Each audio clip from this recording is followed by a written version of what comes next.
Ну, например, переписи населения, в результате переписи населения невозможно определить количество евреев, даже примерно, потому что их оказывается на порядок меньше, чем на самом деле есть в стране.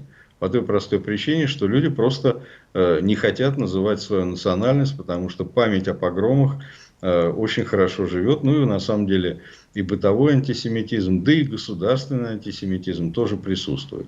Что же касается других народов, то тоже здесь могут быть, как в самой переписи, заложены некоторые, так сказать, тенденции к искажению. Мы помним хорошо, как в ходе переписи населения, которые были в советское время, там не было вопроса о национальностях, он не был открытым, а там просто заставляли называть народы не своими именами.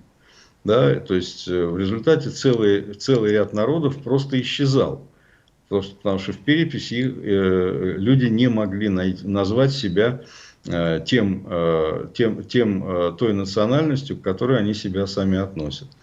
Ну, такое тоже было. Да, у нас в Поволжье как раз есть такой кейс, когда очень многие жители Мордовии начали называть себя мордвой, а язык свой мордовский.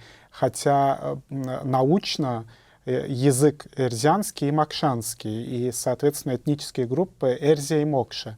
И сейчас, если посмотреть на цифры, получается очень казусная ситуация. С одной стороны, есть Мордва, есть Эрзия, есть Мокша. И, соответственно, есть мордовский, эрзянский и макшанский. Ну, да. Ну, на самом деле, это не единственный пример. Я знаю, что в прошлом, имеется в виду советские переписи, там просто некоторые народы просто запрещались в фиксации. Да? То есть, там нежелательные народы, черкесы, например, там еще какие-то народы, просто, так сказать, не позволялось фиксировать эти народы, там, их называли другими именами. То есть, это политика. Еще раз подчеркиваю, это политика. А уж национальная политика, это такая вот важная история, особенно в сталинское время, да и в другие времена Советского Союза. За этим очень тщательно следили. Были нежелательные народы, которые находились под подозрением.